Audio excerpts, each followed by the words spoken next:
Saya Erlina Kusumawardani. Kali ini tema yang akan saya bawa adalah Porter Five Forces Analysis untuk melihat peta industri PT Rotan Indah Makmur, jawaban dari studi kasus UAS Manajemen Strategi.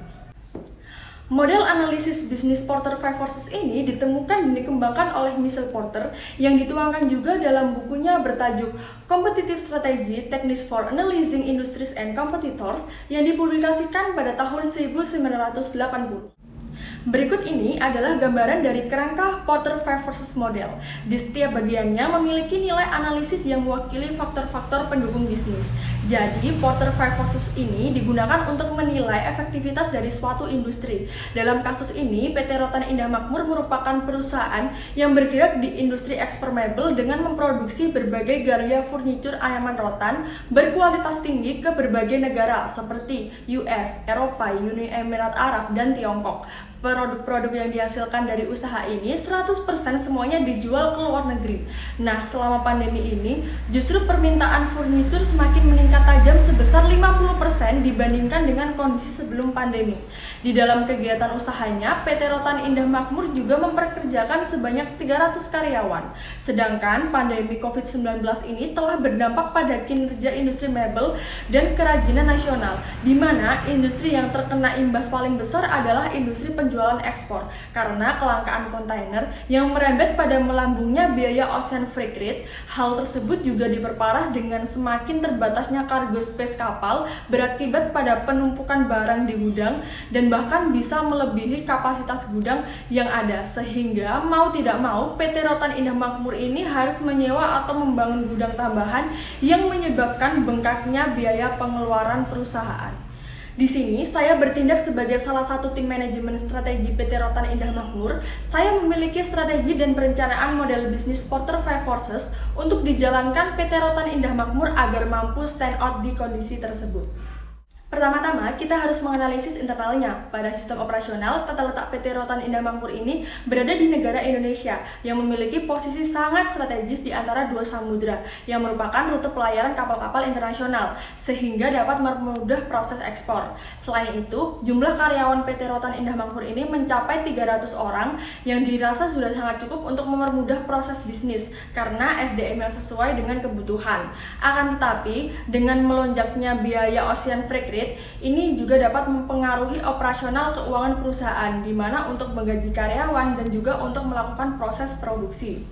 Tidak hanya itu, untuk masalah layanan, PT Rotan Indah Makmur ini memberikan layanan yang sudah cukup baik, dan untuk mengatasi keluhan pelanggan, PT Rotan Indah Makmur ini juga melakukan sistem retur, di mana perusahaan memiliki sistem retur yang baik didukung dengan adanya software untuk memasukkan data dengan akurat dan juga cepat. Analisis eksternalnya yang pertama adalah ancaman pendatang baru. Dunia bisnis bergerak secara dinamis, ada yang gagal dan ada yang tersingkir dari persaingan. Namun selalu ada pemain baru yang turut menyemarakan dunia bisnis.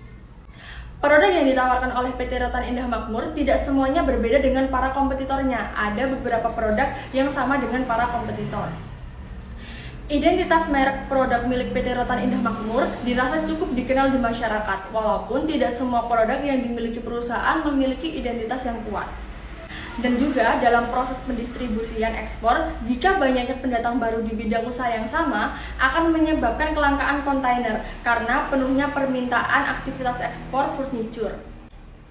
Selain itu, akses yang didapat oleh PT Rotan Indah Makmur kepada pemasoknya ternyata bisa saja direbut oleh para pendatang baru karena pemasok memiliki kewenangan untuk menentukan siapa saja yang akan memasarkan produk mereka. Selanjutnya ada ancaman produk pengganti. Banyaknya produk-produk pengganti dari kerajinan rotan, yaitu dari yang berbahan kayu, plastik, besi, dan lain sebagainya. Seperti contohnya pengganti produk keranjang berbahan rotan digantikan dengan keranjang berbahan besi, ataupun meja berbahan rotan digantikan dengan meja berbahan kayu. Apabila produk atau jasa perusahaan memiliki substitusi yang dekat, maka kekuatan perusahaan untuk mengendalikan harga cenderung melemah, sebab pelanggan memiliki alternatif produk lain sehingga tidak harus membeli atau bergantung terhadap produk atau jasa perusahaan. Dan juga ditambah saat ini permintaan produk mebel ataupun furnitur meningkat tajam sebesar 50% dibandingkan dengan kondisi sebelum pandemi. Selanjutnya, kekuatan tawar-menawar pemasok. Ada beberapa produk yang sama dengan kompetitor dari PT Rotan Indah Makmur, tetapi jika ada produk yang berbeda, biasanya letak perbedaannya hanya di merek dan kualitas barang, karena bentuk produknya bisa saja dikatakan mirip. Harga yang didapat dari pemasok utama tidak selalu lebih murah dibandingkan dengan kompetitor, tetapi harga tersebut masih bisa dirubah dan disesuaikan oleh pemasok. Biasanya, perusahaan memberitahu pemasok apabila harga yang diberikan terlalu mahal atau lebih mahal dibandingkan dengan kompetitor, karena hal tersebut menyebabkan produk dagang Rotan ini susah dijual dan pemasok pun bisa untuk menyesuaikan harga tersebut. Selanjutnya, ada persaingan sesama industri. Persaingan dalam sesama industri dinilai cukup berat karena PT Rotan Indah Makmur memiliki banyak saingan. Pesaing bisa datang dari berbagai macam pihak, seperti sesama distributor.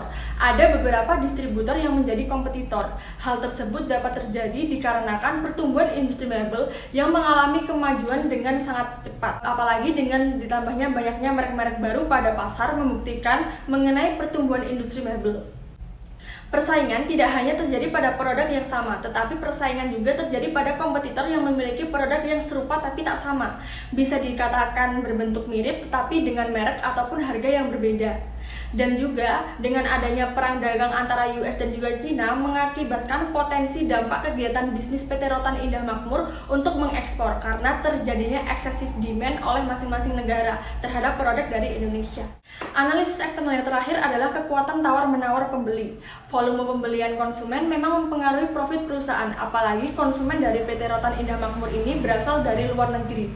Jadi apabila adanya kerusakan produk dalam pengiriman yang berujung pada retur produk oleh konsumen, sehingga pihak perusahaan mau tidak mau harus melakukan pengiriman ulang, apalagi ditambah dengan adanya kenaikan biaya ocean freight rate, menyebabkan kerugian yang dialami oleh industri ini sepanjang bulan Januari sampai dengan bulan September 2021 diperkirakan mencapai 300 USD sampai dengan 500 USD. Belum lagi ditambahnya biaya pajak ekspor dari barang kena pajak yang harus dibayar sesuai tarif sebesar 15% untuk barang jenis rotan. According to Michelle Porter, there are 4 generic strategies. Number 1, cost leadership. Number 2, differentiation. Number 3, cost focus. And the last one, differentiation focus strategy. Jadi, strategi yang akan saya terapkan adalah yang terakhir, differentiation focus strategy. Jadi, sebagai tim manajemen strategi, saya menyarankan untuk PT Rotan Indah Makmur harus melakukan perubahan sistem dan memiliki produk yang unik untuk membentuk niche market. Hanya dalam satu produk yang ditonjolkan dan sisa produknya mungkin biasa saja, produk tersebut menyasar segmen pasar yang kecil. Segmen di mana produknya unik, PT Rotan Indah Makmur bisa menonjolkan produk rotan berbentuk satu set kursi dan meja untuk interior rumah ataupun kafe. Jadi hanya fokus pada market yang berfokus pada kursi dan meja, sehingga diharapkan bisa menjadi market leader untuk industri usaha meja kursi berbahan rotan. Selain itu, untuk tingkat kualitas dari produksi kursi dan meja rotan milik PT Rotan Indah Makmur harus tetap terjaga, karena untuk membedakan dari produk milik kompetitor, maka dari itu saya tidak memilih cost focus karena apabila mengurangi tingkat biaya produksi dapat berpotensi menurunnya tingkat kualitas dari produk tersebut. Apalagi memenuhi permintaan pasar yang melonjak selama pandemi ini sebanyak 50%. Dirasa harus tetap menjaga demand market dengan menjaga kualitas produk dengan harga pasar tersebut. Dan juga upaya agar bisnis bisa tumbuh dan berkesinambungan, kita harus selalu inovatif, mencari pangsa pasar baru dan membuka bisnis baru, tapi masih dalam satu ekosistem, tidak jauh-jauh dengan core bisnisnya.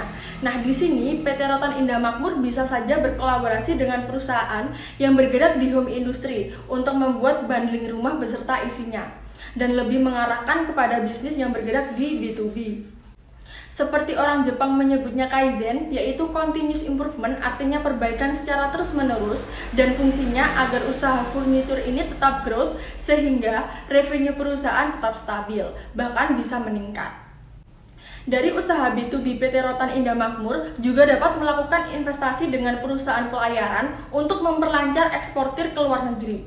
Dan pada saat pengiriman bisa saja menggunakan metode pengapalan secara FCL atau Full Container Load. Digunakan segel peti kemas sehingga dari segi keamanan lebih terjamin dibandingkan dengan metode pengapalan secara LCL atau bisa disebut Less Than Container Load. Karena tidak seorang pun dapat menyentuh isi muatan sampai dengan peti kemas tersebut dibuka di negara tujuan. Sehingga dengan adanya metode seperti ini dapat meminimalisir dampak kerusakan pada proses distribusi atau kerugian dari PT Rotan Indah Makmur. Metode ini digunakan ketika pengiriman barang dengan jumlah yang sangat banyak, maka PT Rotan Indah Makmur akan memerlukan jasa pengiriman yang besar. Sehingga menggunakan metode FCL ini dapat menghemat biaya operasi yang dikeluarkan. Sekian Porter 5 Force Analysis untuk melihat peta industri PT Rotan Indah Makmur, jawaban dari studi kasus UAS Manajemen Strategi. Sampai jumpa di lain waktu.